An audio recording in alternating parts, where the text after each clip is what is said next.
Kaddafi devrildikten sonra bir iç savaş ortamı oluştu. O iç savaş ortamında Libya ikiye ayrıldı. Birisi Hafter yönetimi, birisi meşru Trablus yönetimi. Amerika Birleşik Devletleri, Rusya ve hatta Çin.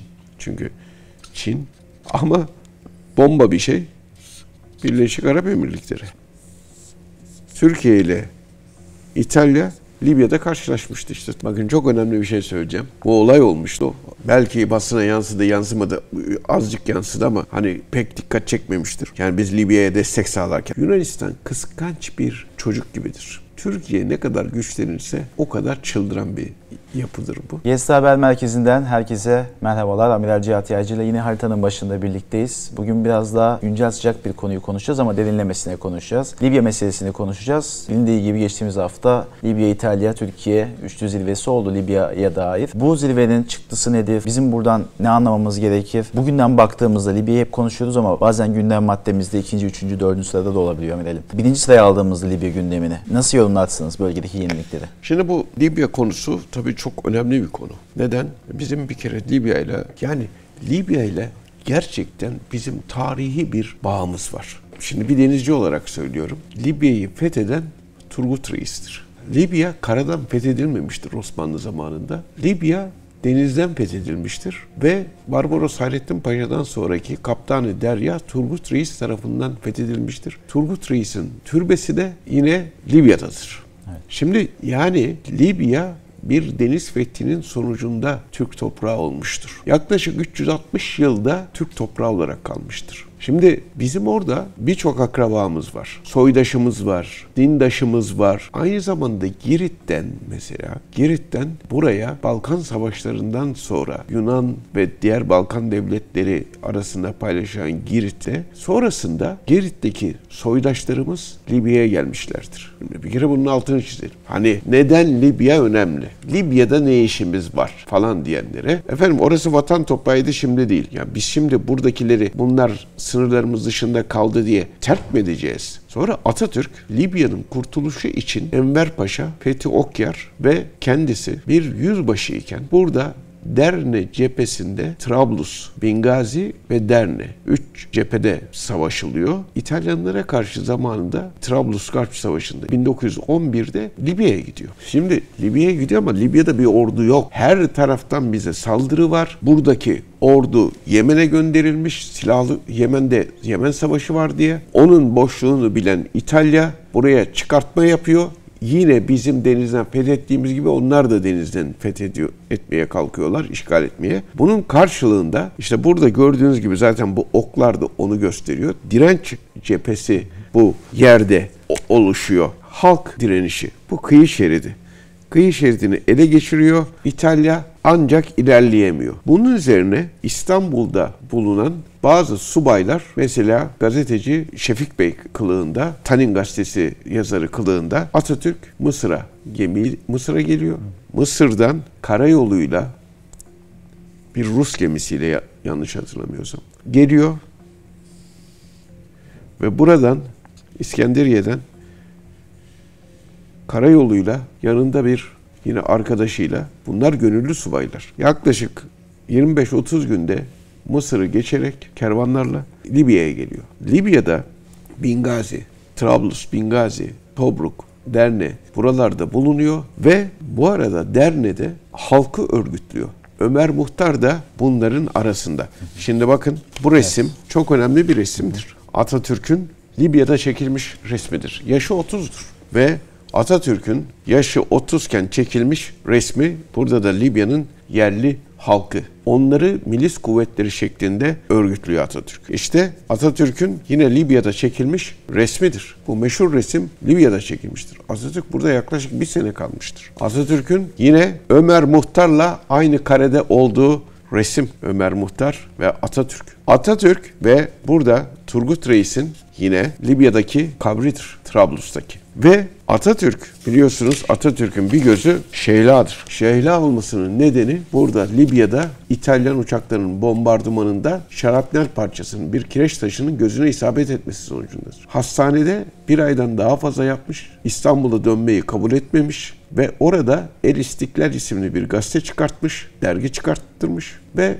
Libya'daki halkı çok ciddi şekilde örgütlemiştir. Libya bayrağı, şu andaki ay yıldızı bayrak o günlerden esinlenilerek yapılmıştır. Dahası var. Tarih bitmiyor öyle kolay kolay. Şimdi bununla birlikte Atatürk'ün, bakın Libya Cumhuriyeti kuruluyor 1952'de. Bu bağımsızlık savaşının esnasında Libyalılar 22 Ocak 1947'de Türkiye'ye katılmak istiyorlar. Ve Türkiye Büyük Millet Meclisi'ne bir talepte bulunuyorlar. O zaman bu faaliyetlerle de ilgili bir parti kuruyorlar. Şimdi diğer yandan Libya'nın 1950 tarihinde ilk başbakan Türkiye'den giden bir validir. Libya'nın ilk başbakanı. Libya'nın ilk ordu komutanı yine Ümran Yetişeli isimli bir Türk subayıdır. Libya'nın ilk Dışişleri Bakanı da yine Abdullah Busayri isimli bir Türk Dışişleri mensubudur. Şimdi biz Libya'da ne işimiz var dersek, daha Cumhuriyet tarihinde olanları söyledim. Bakın Başbakanı, Dışişleri Bakanı, Ordu Komutanı Türkiye'den yapılıyor. Biz o zaman kendi tarihimizdeki hem geçmişimizle hem Cumhuriyet tarihimizle çelişmez miyiz? Şimdi Libya'da yine bu Arap Baharı denilen bir Orta Doğu'yu yeniden dizayn etme kavramı içerisinde, projesi içerisinde, Arap Baharı projesi içerisinde Kaddafi devrildi. Kaddafi devrildikten sonra bir iç savaş ortamı oluştu. O iç savaş ortamında Libya ikiye ayrıldı. Birisi Hafter yönetimi, birisi meşru Trablus yönetimi. Şimdi Türkiye meşru Trablus yönetimine yardım etti. Ve biz burada Libya halkını resmen Birleşik Arap Emirlikleri, Rusya ve Amerika ve İtalya ve Yunanistan destekli bombalamalardan koruduk. Burada Türk Silahlı Kuvvetleri müthiş, muazzam işler yaptı. Libya halkına ve Libya ordusuna, Libya hükümetine destek verdi. Eğitim desteği verdi ve hava savunmasını denizden gemilerle sağladık. Şimdi geldiğimiz noktada Türkiye hem Hafter'e hem de bu ulusal geçici hükümet dediğimiz, geçiş hükümeti dediğimiz hükümete, meşru hükümete Birleşmiş Milletler, her ikisini de bir araya getiren bir büyük abi oldu. Bir birlik bütünlük oluşturdu. Şimdi bu birlik bütünlük burada niyeti olan Avrupa devletlerini Türkiye ile muhatap olmaya zorladı. Kimlerin vardı en büyük niyeti? İtalya, Fransa, Amerika Birleşik Devletleri, Rusya ve hatta Çin. Çünkü Çin ama bomba bir şey. Birleşik Arap Emirlikleri. Her yerde ortaya çıkan bir Birleşik Arap Emirlikleri var. Ne gibi çıkar düşünüyorlar bu ülkeler Libya'dan? Çünkü burada herhangi bir halkın yönetimi, bir demokratik sistem olursa bu diğer Arap ülkelerine örnek olur endişesi taşıyor. Emirlikler, sultanlıklar, şeyhlikler falan. Bu onun için kritik. Artı Libya, Afrika'nın birinci, dünyanın 9. petrol üreticisi. 48 milyar varil petrol var. Ve bu petrol dünyada en kaliteli petrol. En kaliteli petrol peki ne oluyor biliyor musunuz? Mesela diyelim ki Suudi Arabistan'dan alındı 10 birim petrol. Bir birimde içine kaliteyi arttırmak için Libya petrolü karıştırılıyor. Yani diğer petrolleri bir değerleştirmek için. Tabii. Çok değişik bir petrol yoğunluğu var. Ve aynı zamanda doğalgaz var. Ve bunlar onshore dediğimiz, yani karadaki ve offshore dediğimiz denizde bulunuyor. Şimdi İtalya Türkiye ile bir araya gelmekten son derece memnun. Aslında bu bir kritik iştir. Nasıl kritik bir iştir? Önemlidir. Avrupa Birliği'nden bir ülkeyi yanımıza alıyorsak, burada Türkiye ile Libya arasında imzalanmış bu deniz yetki alanları vardı ya, evet, anlaşması. Buna karşı çıkan Yunanistan, Avrupa Birliği'nde Türkiye'nin yanında bulunan İtalya sayesinde yalnız kalır. Bu çok önemlidir. Bu kritik bir hamledir. Tebrik ediyorum bunu yapanları. İtalya artı Türkiye hem siyasi hem ekonomik hem de güvenlik açısından bir araya geldiği takdirde Yunanistan ve buradaki küçük ortağı Güney Kıbrıs Rum yönetimi Avrupa Birliği içerisinde sadece tek başlarına borazan örttüremez duruma gelirler. Aslında yani meşru saydıkları bu bütün tezler biraz saf dışı kalmış oluyor Yunanistan. Ve aslında işbirliği yapılınca mesela Libya'ya diyorlardı ki Hafter yönetimine siz bu anlaşmayı tanımadığınızı ilan edin. Ama öyle olmadı. Öyle olmadı. Hafter yönetimi bunu tanıyor şimdi. Bunlar da çıldırıyorlar. Biliyorsunuz Hafter Yunan milletvekillerini, Avrupa Birliği milletvekillerini kabul etmedi.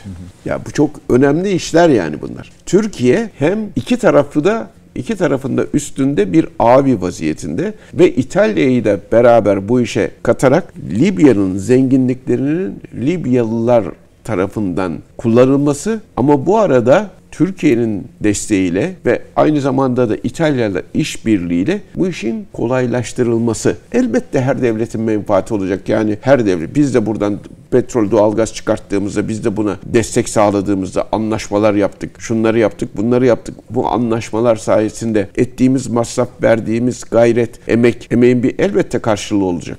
Ama bir sömürgeci zihniyette değil. Bunu hakikaten hakkaniyetle yapacak bir sistem kuruyoruz. Ben bu sistemi, bu İtalya ile bir araya gelmenin çok önemli olduğunu düşünüyorum. Avrupa Birliği'nden bir aktörün hem de doğrudan Libya ile ilişkili bir aktörün Türkiye'nin ve geçici hükümetin yanında olması ve aynı zamanda Türkiye'nin politikalarını desteklemesi. İşte söyledi İtalyan Başbakanı Meloni, dedi ki müthiş muazzam işler yapıyor. Saygı duyuyoruz biz Türkiye'ye dedi. Libya meselesinde hani bizimle görüşmesinden de çok memnunuz dedi. Göç meselesi falan diyorlar ama en önemli mesele buradaki kaynakların yönetimi, kaynakların çıkartılması, pazarlanması ve güvenlik ve istikrarın bu bölgede sağlanması. Anladım. Peki Doğu Akdeniz için şimdi bu birliktelik Türkiye, İtalya'nın Libya özelinde bir araya gelmesi yeni dönem için nasıl sinyaller verir? Emsal olabilir mi? Hem diğer ülkeler için ya da diğer olası ortaklar için diyebiliriz belki. Şimdi bu tabii çok önemli. Çok önemli.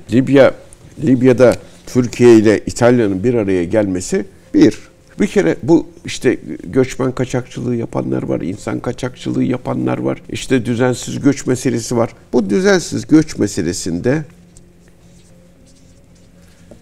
önemli bir örnek olur. 2. Kaynakların çıkartılması, yönetilmesi konusunda, güvenlik ve istikrarın sağlanması konusunda ittifak felsefesinin bir ittifak örneği oluşturur. Değil mi? Bir ittifak örneği. Şimdi çok ilginç bir şey değil mi? Libya odaklı. Libya'da iç savaş var ama kaynaklar da var. Halk o kaynaklardan istifade edemiyor. Bu kaynakların iç savaşın bitirilerek ve aynı zamanda çıkartılması gerekiyor. Bitirilmesi gerekiyor. Çıkartılması gerekiyor ve halkın hizmetine sunulması gerekiyor. O zaman burada güçlü aktörlerin, emperyalistlerin girmeden, güçlü aktörlerin burada huzur ve sükûnu sağlayarak herkesin de saygı duyduğu güçlü aktörlerin burada bir örnek ittifakla refah ve güvenliği tanzim etmesi lazım. Şimdi bu çok önemli bir mesele. Şimdi tarihte Türkiye ile İtalya Libya'da karşılaşmıştı işte Trablus, değil mi? Osmanlı Devleti ile İtalya. Şimdi bu karşılaşma bir işbirliği şekline dönüştü. Bu dönemde. Yani bu gerçekten bu bölgede Mısır'a da örnek olacak bir örnek. Lübnan konusunda da örnek olacak. Türkiye her zaman. Filistin konusunda da öyle. Suriye konusunda da öyle. Türkiye gerçekten güvenilir, saygın bir uzlaştırıcı, arabulucu bir aynı zamanda da ortaktır. Bunun da göstergesidir bu. Aynı zamanda Türk donanmasının da Akdeniz'deki varlığını daha derinleştiren, kalıcı hale getiren, hatta hareket alanı sağlayan belki bir yeni dönemin de sinyalini veriyor olabilir mi? Tabii. Bu? Şimdi İtalya burada bir kere düzensiz göçün önlenmesi konusunda işbirliği deniliyor. O zaman demek ki bu işi kimler yapar? Donanmalar yapacak bu bölgede. Yani sahil güvenliklerden ziyade donanmalar yapacak. O zaman Türk donanmasıyla İtalyan donanmasının işbirliği söz konusu olacak. Bu Türk donanmasının Orta Akdeniz'de sürekli bulunması anlamına gelir. Eğer böyle bir iş yapılacaksa o zaman da burada üsse ihtiyaç vardır. Muhtemelen de Libya'daki üsler bu maksatla kullanılacaktır. Biz Libya'da, bakın çok önemli bir şey söyleyeceğim. Bu olay olmuştu. Belki basına yansıdı, yansımadı.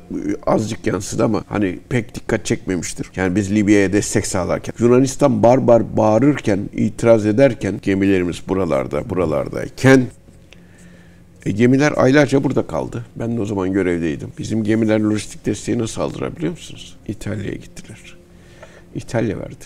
O dönemden kurulan aslında bir... Tabii. Sene 2019, 2020, 2018. Peki orada Türk donanmasının varlığı Yunanistan'a nasıl bir mesaj olur tekrardan bunun var olacak olması? Bu inanılmaz bir sıkışmışlık hissine girer Yunanistan. Bizimki Yunanistan'a karşı bir tavrımız falan yok. Yunanistan kendi kendine ya biz görüyorsunuz şimdi bunu anlatırken bile. Yunanistan'la alakalı bir konu mu bu? Düzensiz göç, Libya'ya destek, huzur ve sükun. Ama Yunanistan emin olun bunu kendisine tehdit olarak algılayacaktır. Yunanistan kıskanç bir çocuk gibidir. Türkiye ne kadar güçlenirse o kadar çıldıran bir yapıdır bu. İşte o da onu çıldırtacaktır. İtalya'da onlarla birlikte de şu da böyle de bilmem ne de şu da bu da falan diye. Ama olsun Türkiye ya biz onlara bir şey söylüyor muyuz? Gidiyorlar İsrail'le ittifak kuruyorlar. Biz bir şey söylüyor muyuz? Gidiyorlar Hindistan'la ittifak kuruyorlar.